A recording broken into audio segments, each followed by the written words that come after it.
Teachers even said at that time, well, it's the same way with everything in your life. You put garbage in, you get garbage out. And so really, the psalmist is saying, David's saying, let the meditation of my heart be acceptable. Let what I dwell on, let what I put in my heart, let it be acceptable. Because a lot of times we can't control everything that comes through our mind. There's a lot of stuff that comes rushing into our mind. You can try to control thoughts that come in, but you can only control what you do with those thoughts. And so anyway, we have to start. We're going to launch with that because letter C, these areas that we can control. We talked about last week. We started with. So if you have yours, there's three different. Or four different blanks there. You've got printed materials, TV, movies, and the internet. And that's where we left off last week. And so tonight we are going to start with number 1, books and magazines. And so I'll just go through a little bit here, then we'll stop along the way.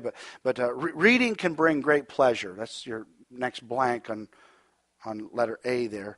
Can bring great pleasure, education, and a good vocabulary, good grammar, and increased knowledge of a large variety of subjects. It really can. Reading keeps the mind active and is a valuable source of stimulating conversation.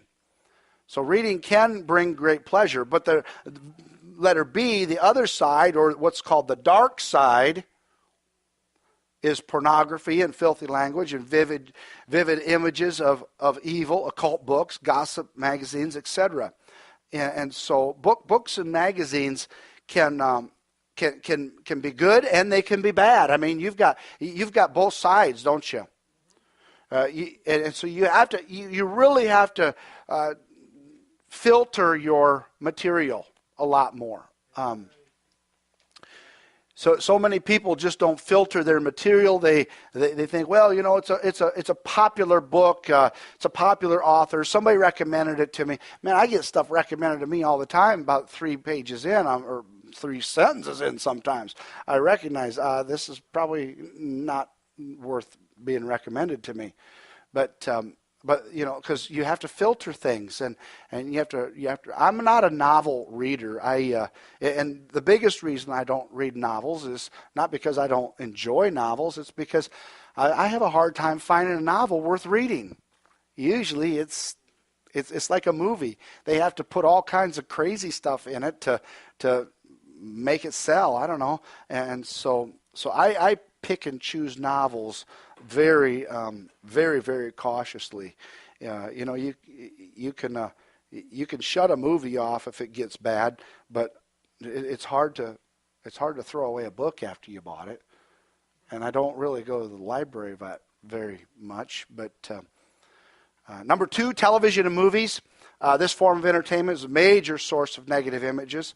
It's an area of great concern in our day with respect to the lust of the eyes. TV and movies as a whole are not conducive to Christian living and should really be particularly filtered, especially where children and young people are concerned. They offer bombardment of evil, lustful, violent scenes, ungodly, if not outright anti-Christian messages. This evil offering goes directly to the heart or mind. When you watch video,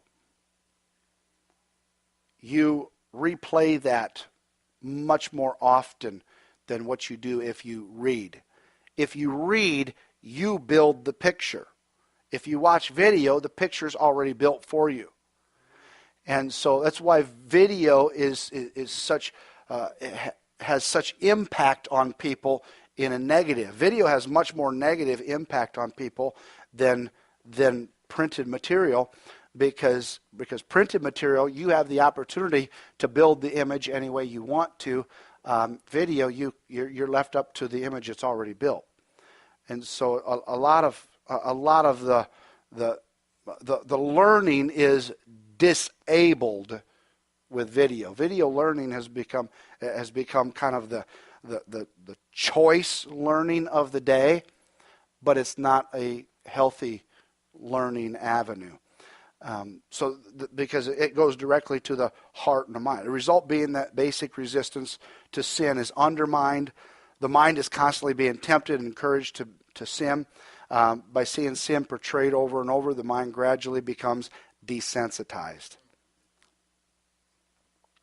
to sin, and we come to the unconscious or otherwise conclusion that maybe it isn't so bad after all. This thinking leads to a compromising and permissive attitude, leads to moral liberalism. So point B, your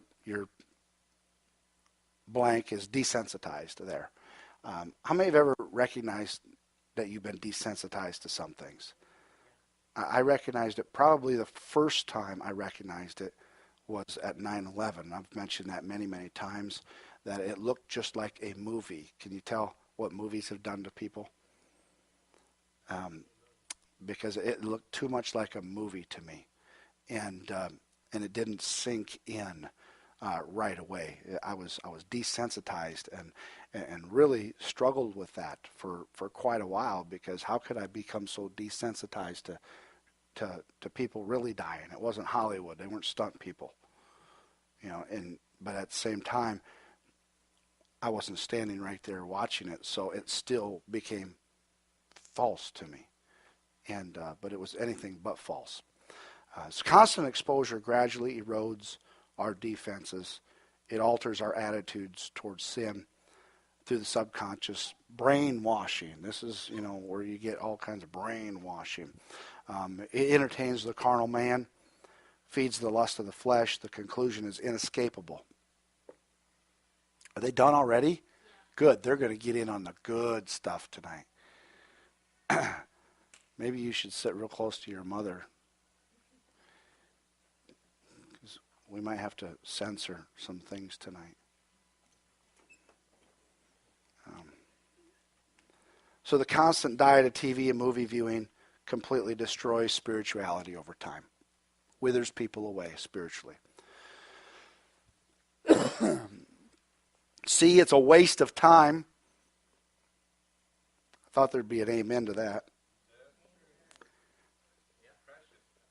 Yep, it is. It's a waste of very, very precious time. You can't get it back. D, an introduction of artificial lifestyles and false values. I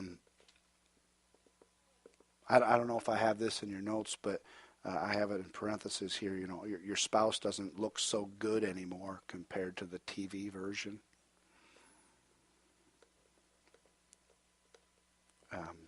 E, it becomes the family babysitter. Now, a child's personality, morals, and values are formed primarily in early childhood. Who's forming your children's personality, values, and morals?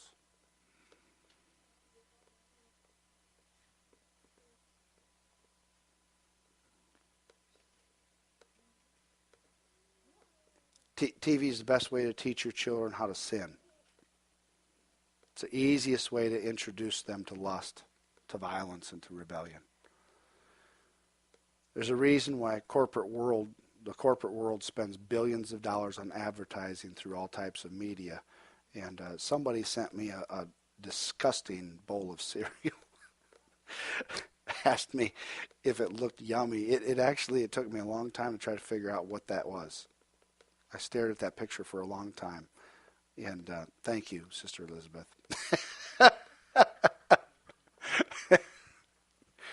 I stared at it for a long time before I could figure out what in the world is this. But because we talked about cereal commercials and stuff last week. But okay, let's see. Letter G, the spiritual threat of TV and movies combined with its psychological power is what makes it so potently evil. People start thinking like television, what do you want to call them, actors, personalities. They start thinking like them, start talking like them, and so it. I'm going through this DVD right now about music, and it's a guy that's teaching this, and I'm learning just tons and tons and tons of stuff. And he's a former hip hop musician, and he's teaching about hip hop, its roots, and where it came from, and what it does to people. And I'm really debating whether I want to. I definitely think I want to show it to the youth, but debating on whether I want adults to see it, because some of the stuff, I mean, you have to, if you're not connected to a lot of the lingo, he connects it pretty good, but he brings out so many of these artists and the songs and how they're calling themselves Jehovah, and they're telling people to bow down to them, and they put gospel songs on their albums, and then they sing songs about how I am the only Jesus you need. And he's showing the lyrics and everything. It's like, wow. And he says, but they put gospel singers on the albums, and they call it good. But in that, he talks about how Kirk Franklin several years ago tried to marry hip hop with gospel.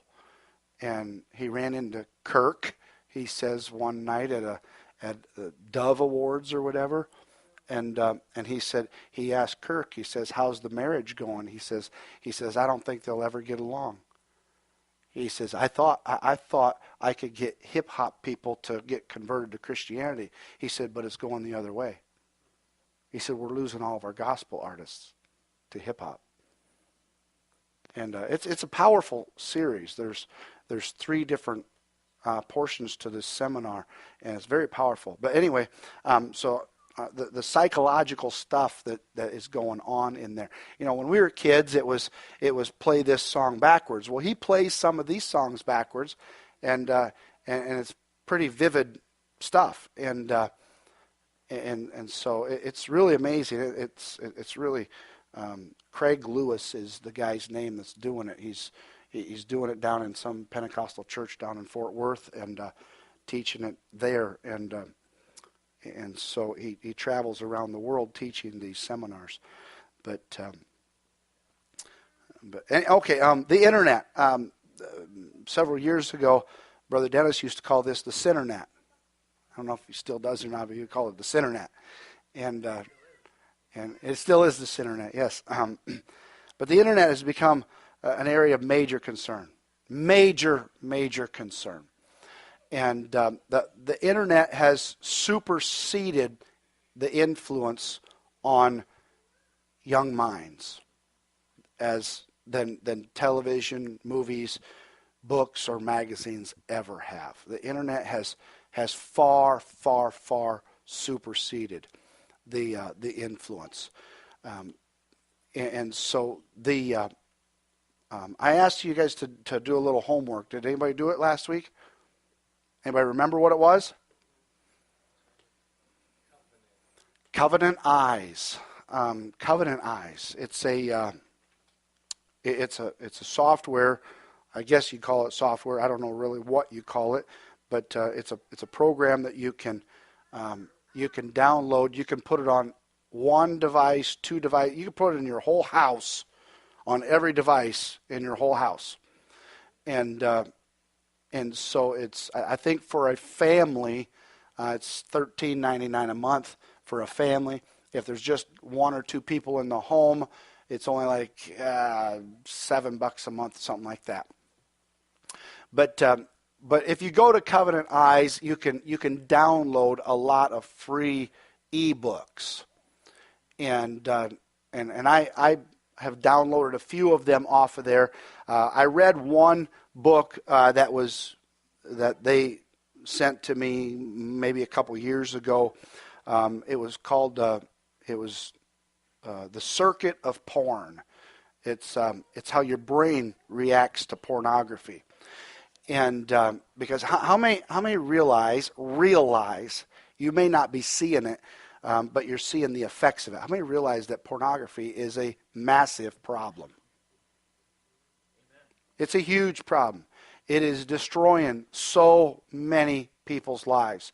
And it used to be, they always blame, it's the guys.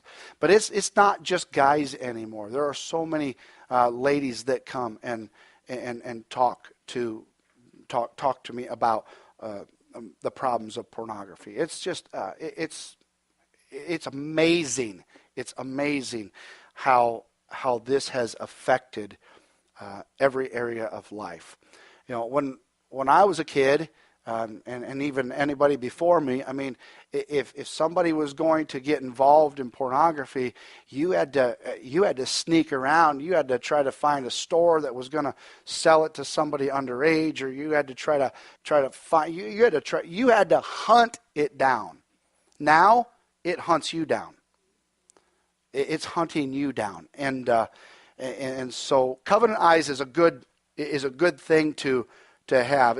What Covenant Eyes does, there's several different ways you can do it, but one of the things that it does is it doesn't block all content. It holds everybody can see what content you're looking at. You get a report. You know where your kids have been. You know where your spouse has been. Anybody who's in your home and on your machines, you know where they've been because you see all the activity. It's not designed for you to start crucifying your family members. It's designed for you to start learning how to be a moral family. It's designed as a teaching tool to help teach different boundaries and stuff like that. And it's a healthy way to do it. It used to be that you just beat everybody up because they were looking at wrong material. Well, that doesn't really do that much good because I know it's wrong because I've already been beat up, but I don't need to be beat up. Most of the time, I need healthy material and I need accountability. How many recognize that we do need accountability? Teenagers, that's one of the first things teenagers hate. I'm an individual. Yeah, get married. Because the first thing that happens when you're married is you're accountable to somebody. And all your independence has just been shattered. It's gone. And you better recognize that, and you better be willing to get rid of your independence because independent people don't make it very far anyway. They usually end up selfish and insecure and broken anyway. So it's good to have a partner in life in all things. And so one of the things I downloaded recently from Covenant Eyes is some statistics, and some of these are new, some of these are old statistics. There's 37 pages. I don't think we're going to take the time to do that tonight, but and so the first ones I'm going to give are basically internet porn and its effects on marriage. According to the Journal of Adolescent Health, this is kind of amazing because this is the Journal of Adolescent Health. How many recognize that adolescents aren't married people? Some married people act like adolescents, but adolescents are not married people. Realize that? Adolescents are preteen. So this Journal of Adolescent Health, they're studying adolescents to see what effects porn has on marriage. Doesn't that seem a little odd? But biblically, it's not odd at all. Because what they're finding in these kids is the problem with the kids' parents. Doesn't the Bible say that the sins of the father are carried from generation to generation? They study the children to find out what the parents are involved in. Doesn't that make you feel good that you're going to stand before God and you're going to be judged according to what your children are? Feeling good now? According to how they're turning out, what's going on in their lives. Now is everybody feeling like a great parent? Tell you what, it makes me almost cry in terror.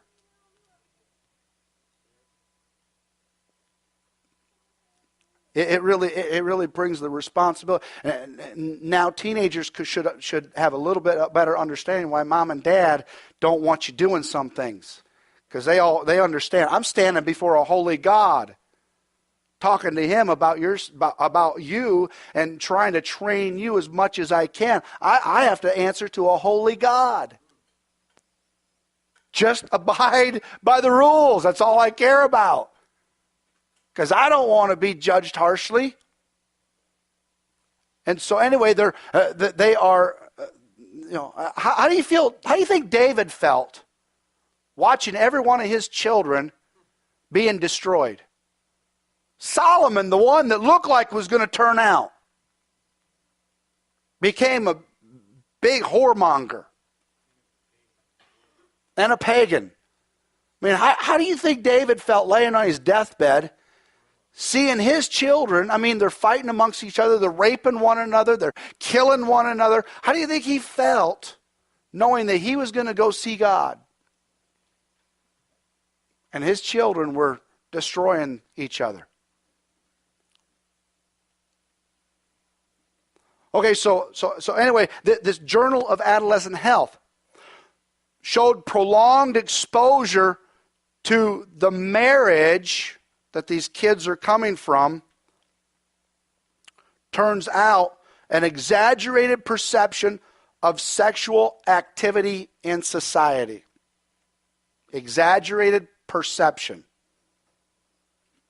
In other words, well, some people just aren't doing what I think they're supposed to be doing, or some people are doing way beyond what I think they ought to be doing. It's a mess. Diminished trust between intimate couples. Isn't that an issue today? Nobody trusts one another? That's one of the biggest issues today. Nobody trusts their spouse. I am abundantly blessed.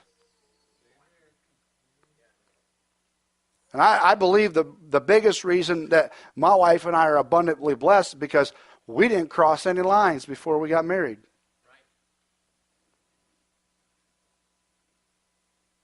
We set the lines and we lived in them. The abandonment of the hope of sexual monogamy. Abandonment of the hope of sexual monogamy. These are kids saying, no, there is no just one partner. No,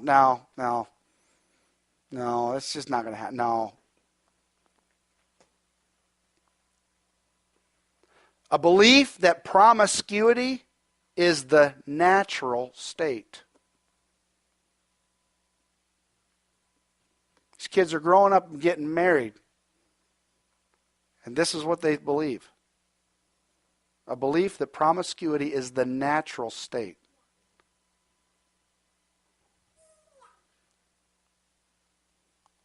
Belief that abstinence and sexual inactivity are unhealthy. Cynicism about love or the need for affection between sexual partners. Lack of attraction to family and child raising. Now, they went on and they found six major trends that pornography consumption associated in these six different trends. The first one was an increased marital distress.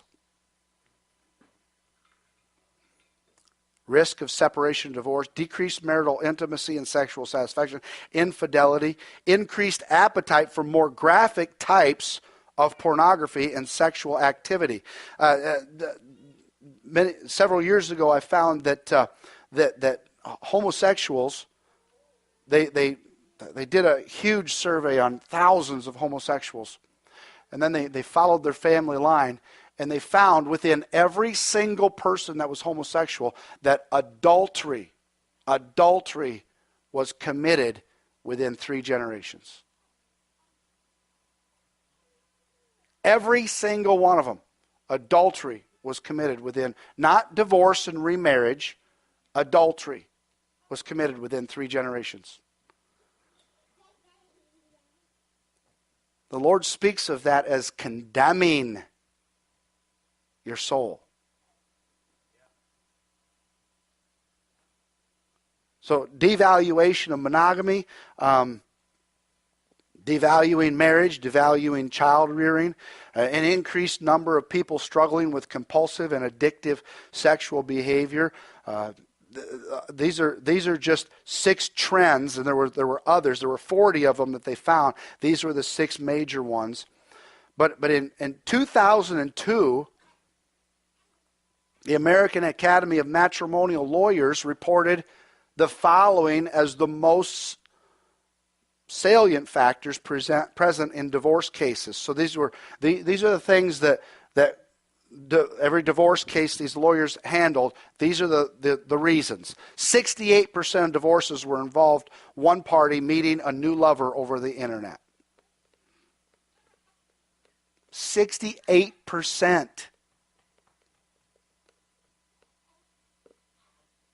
Do you think the internet's a problem?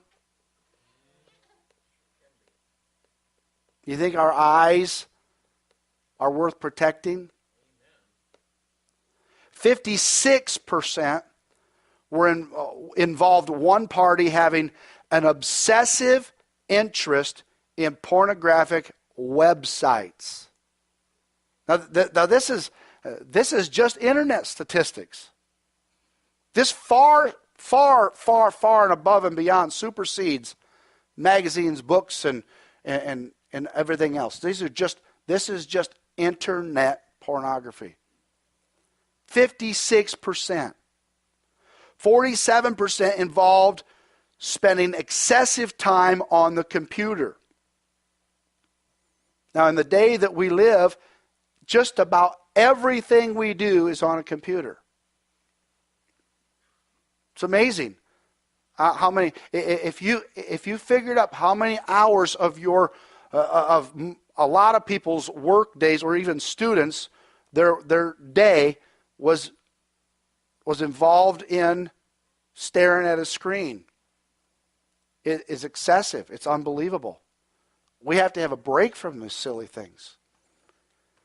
33% involved excessive time spent speaking in chat rooms. I didn't know chat rooms still existed. I thought that was something that went by the wayside. These are 2002 statistics, but I thought chat rooms went by the wayside. I don't know, maybe in 2002 they were still active, but I remember when I first got online, different things would pop up and people wanted to chat, and I thought, what in the world is this? People would find you, trollers, they'd find you online, they'd want to chat, and every now and then my wife would sit down and we'd start typing in Bible verses and different things, and that kind of ended a lot of chat room stuff for us. But nobody wanted to chat about stuff we were interested in. But anyway, and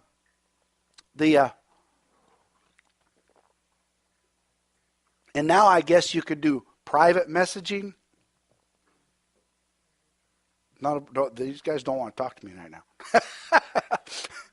You can do private messaging online, I guess, through Facebook. My wife has this goofy thing called Messenger, and she has it hooked up to my phone, and so it goes bling, and I look, and it's Marissa or Alexis or somebody messaging my wife, and it drives me crazy. And every now and then, she doesn't want to reach for her phone, so she says, who is it and what do they want? So I have to read it from my phone, and then every now and then I'll play with somebody. I'll just answer them back. And they don't have a clue it's me. I'll just answer them back. I try to answer them just like it would be my wife, but the chat rooms are a problem. 33% marriages in 2002 ended because of excessive time spent speaking in chat rooms. A third of divorces in 2002 are attributed to chat rooms. You think it's a problem? Just chatting.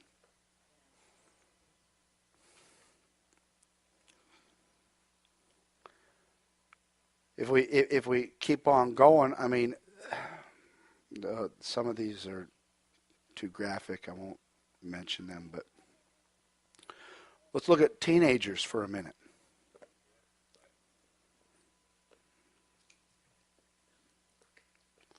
In 2012, True Research conducted 2,017 online interviews with teens ages 13 to 17 and parents, their parents. They found 71% of these teens have something to hide what they do online from their parents.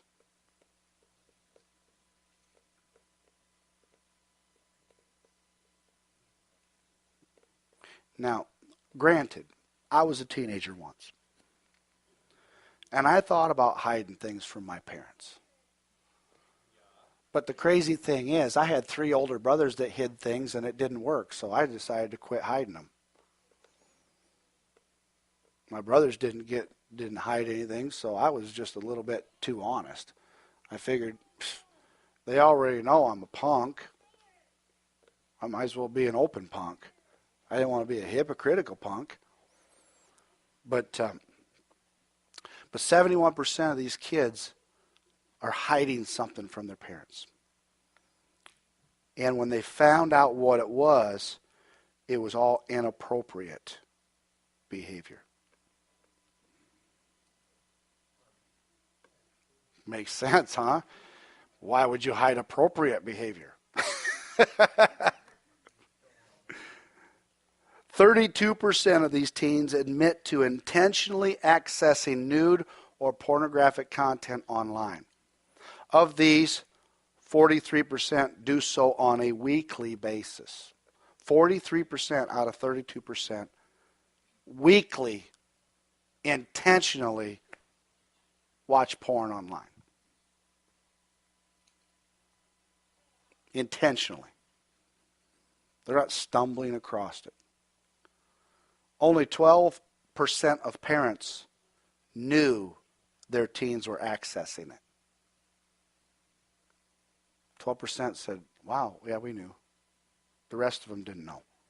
In 2001, the Kaiser Family Foundation, they studied 15 to 17-year-olds. This is a 2-year span. 70% say they've accidentally stumbled across pornography online. 9% say this happens very often. They very often accidentally stumble. Not 9% just couldn't be honest for anything, could they? They just absolutely couldn't be. Yeah, I accidentally stumble. Consistently. This happens very often. 14% said somewhat often. So 14% didn't really, they kind of had a little bit of conscience. 47% said not too often, but they do. They were probably the majority of the honest ones. To not too often accidentally stumble. In 2004, these are Israeli children. 1,000 adolescents. Israeli adolescents. Now, how many recognize that Israel still teaches their students the Bible? A lot of them don't believe it, but they still teach it. They're still taught it. So these are children who are being taught the Scripture every day. 15% of internet users said they frequently or very frequently use the internet to search for pornography. If you want to call, these are all Bible school kids. The strongest predictor of using pornography was male. Adolescents who reported using porn were more likely to attend a secular school versus a religious school, but they still are taught the Bible. Have a lower commitment to family. Have a lower support of pro-social attitudes. And be a heavy internet user. Okay, so now 2007, 429 students between ages 13, 14 from 17 different schools. Just a 2-year, 13 and 14-year-olds. And this was just solely in Alberta, Canada. 17 schools, 429 students, 13 and 14-year-olds. 90% of boys and 70% of girls reported accessing sexually explicit media on at least one occasion. So it's not just a boy problem. 35% of boys said they had viewed pornographic videos too many times to count. Now, in 2008, YouGov conducted a survey, 1,424 British youth, 14 to 17-year-olds, said 58% said they have never, or they have never seen pornography. 58%. These are British youth. 71% of sexually active teenagers have viewed pornography. 42% of sexually active teenagers view pornography regularly. And why am I giving these statistics? Because I think we have to pay attention a little closer to our eyes.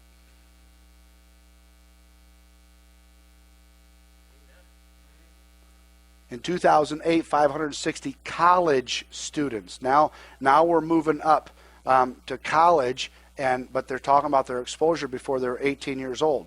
93% of boys, 62% of girls said long before they were 18 they were exposed to pornography. 14% of boys, 9% of girls were exposed to pornography before 13 years old.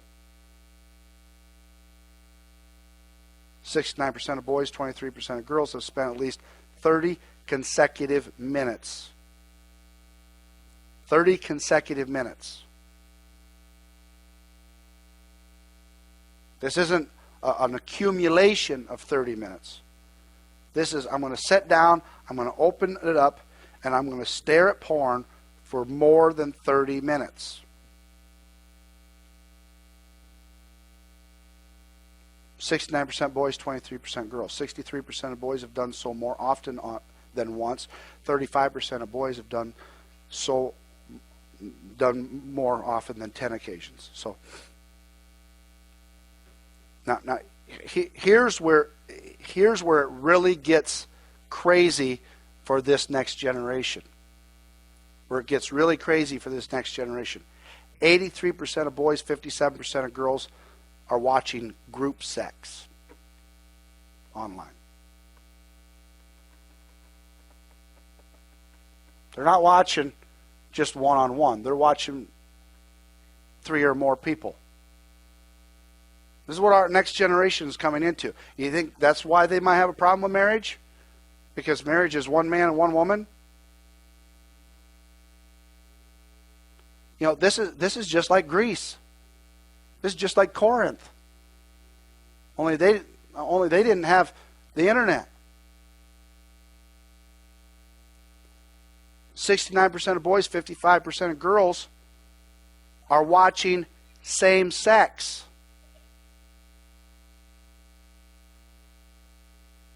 That's what they're watching. Is there any reason why maybe homosexuality is on the rise? Because that's what they're watching.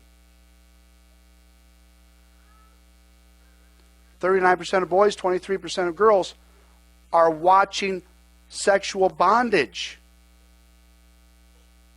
Any wonder there's abuse going on? There's over a quarter of our kids.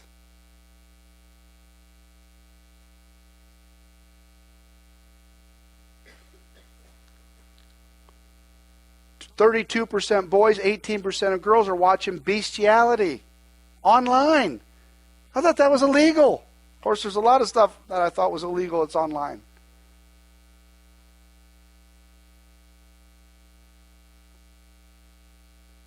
18% of boys, 10% of girls are watching rape and violence, sexual violence online. They're watching it.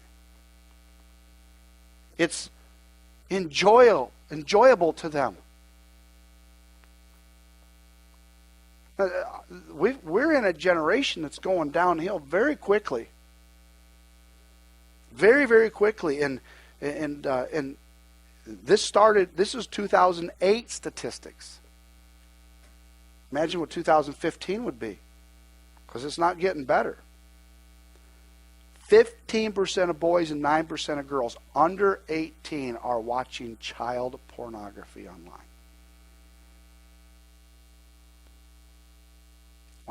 Watching child pornography. They're children themselves. They're under 18 years old. And they're watching this stuff online. And we read in our paper, and we hear on our news, and I sit in police chaplain meetings on a monthly basis that talks about another guy going after a 15-year-old girl in a hotel. And she's not a 15-year-old girl. She's a cop. But he thought she was 15. That's why he went there. We're having professionals. Many of you probably don't really notice it. The stories are kind of hidden. But we're having professionals. We're having college professors thrown in jail because they're chasing after 15-year-old girls, thinking they're 15 years old, and finding out that it's an undercover cop. These are the people that are teaching our children in our universities. Now, granted, not every teacher is corrupt, but we need more apostolic teachers. We really need to turn the tide. In 2009, the Journal of Adolescent Health posted another anonymous survey. 96% of teens interviewed had internet access. That was in 2009. Let me just ask every person under 19, actually under 20 here, how many of you have internet access? Just raise your hand.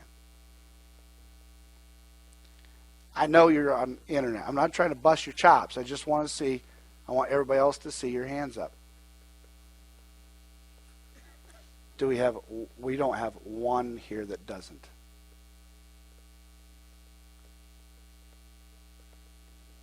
There are a few that don't. David asked, doesn't everybody have internet?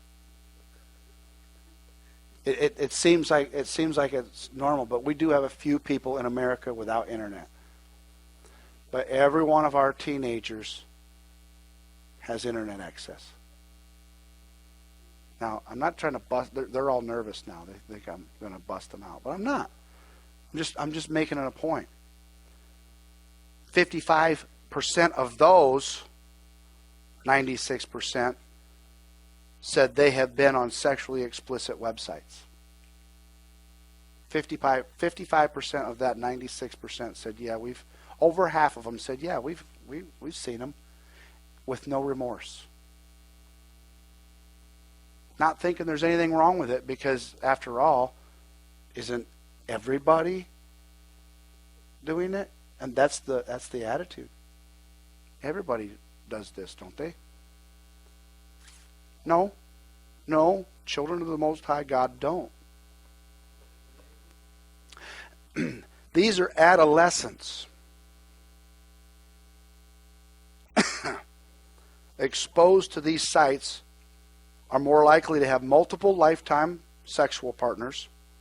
They're more likely to have had more than one sexual partner in the last 3 months, and more likely to have used alcohol or other chemicals at their last sexual encounter.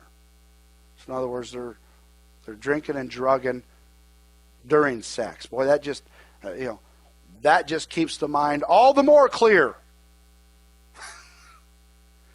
If you think about if you think about the danger of it, just thinking about the danger of it should be enough to wear the skull and crossbones, you know.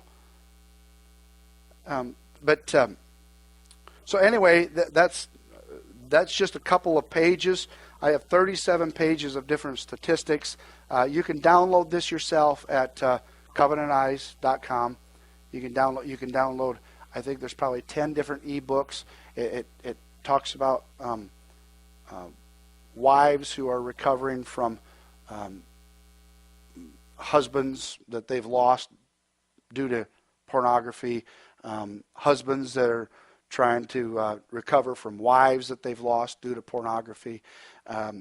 There's different. There's guidelines and directives, and there's a lot of good material on this website. It's a Christian-based website. It's a very, very good website. But anyway, I pull lots and lots of material off of it, and I'm always downloading different books and stuff, and using. I use a lot of the material, and but after about 10 minutes of consuming the material, I get a little sick to my stomach, to be quite honest. It gives me a greater burden for young people. Gives me a greater burden for marriage, and it gives me a greater burden for parenting.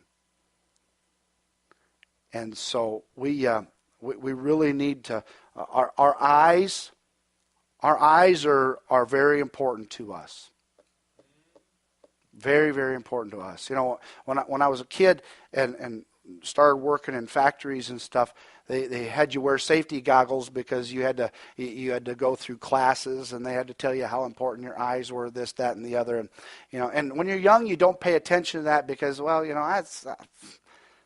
I can weld without a helmet. I just close my eyes, weld real quick, and then open them and look. And you think you're almost invincible when you're healthy. You think you can take the bullet when you're healthy. But all you have to do is just have one injury. If that one injury starts to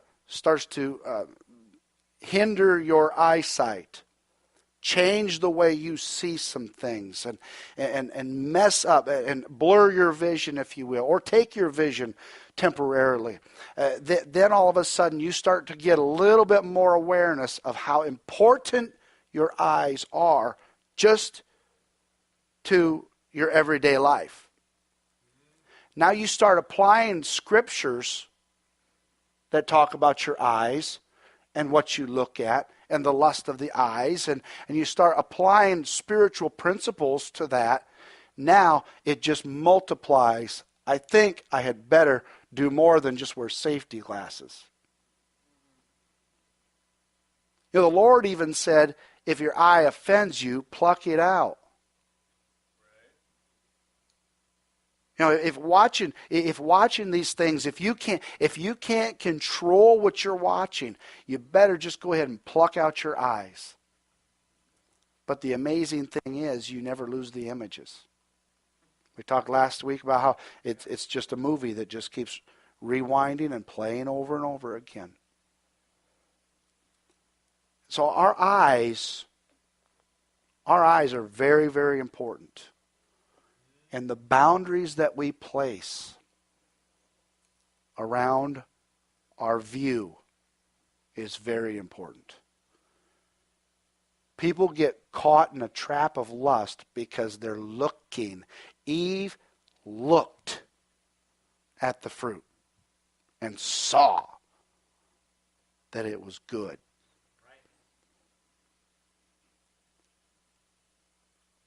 The crazy thing is, she saw the fruit every day. You ever consider that? That tree was not hidden from their sight. She saw it every day. It wasn't until it was suggested to her that it was going to be pleasant that she started to look, and she looked with a little different perception. And that's what caught her. She looked with a different perception.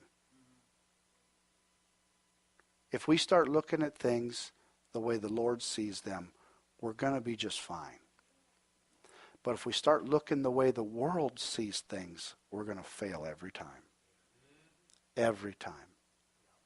Kind of amazing that Eve convinced Adam to eat the apple, and it doesn't say Adam looked at it at all.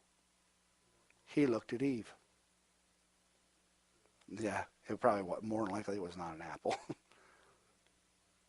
But it doesn't say Adam looked at it. Adam looked at Eve. And that's when he got caught. It's because, oh, she's not dead. Yeah, she was. She was dead. And all Adam had to do is just take a bite himself, and he was dead too.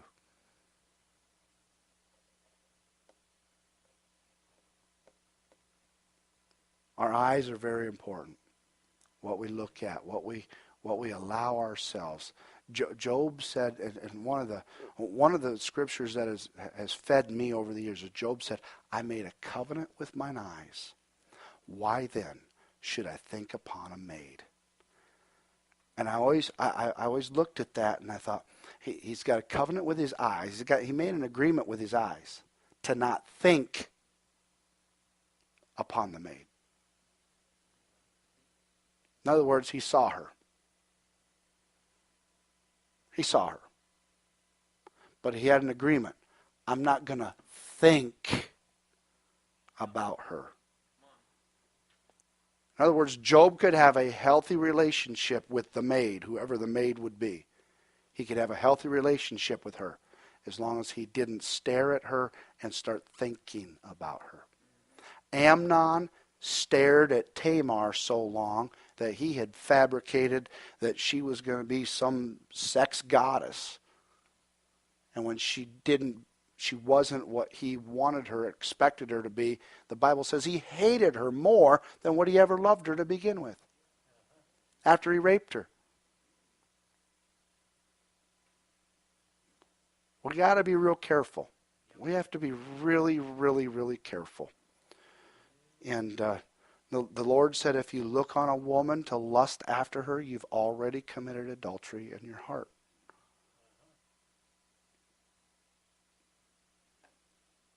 Now, this internet pornography is a huge, huge problem. It's a huge problem.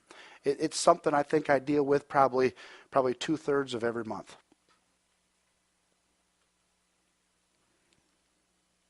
It's amazing how much the people that I talk to that are struggling with this, and feel free to understand that if you talk to me about it, I'm not gonna crucify you.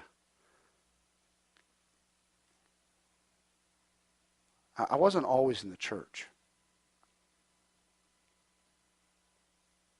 Chances are you haven't been through much more than what I've gone through myself in many cases. But I serve a faithful God. Serve a very, very faithful God. And I haven't gotten to the place yet where I think that I'm super spiritual and I have the courtesy of tearing you apart if you have a problem. I haven't gotten to that place yet. And so anyway, it's an issue. It's a huge issue. It's destroying a lot of people, men and women alike. But it's destroying a lot of children too. A lot of teenagers, lots of teenagers, destroying them. Would you stand with me?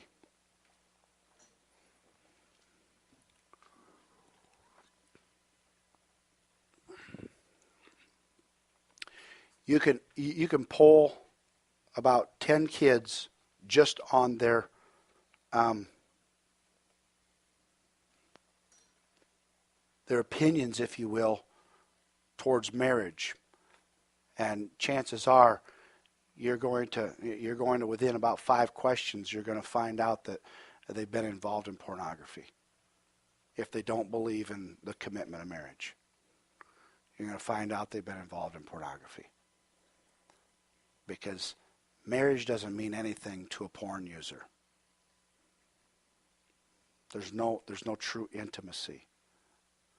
So I'd like for us just to bow our heads tonight, and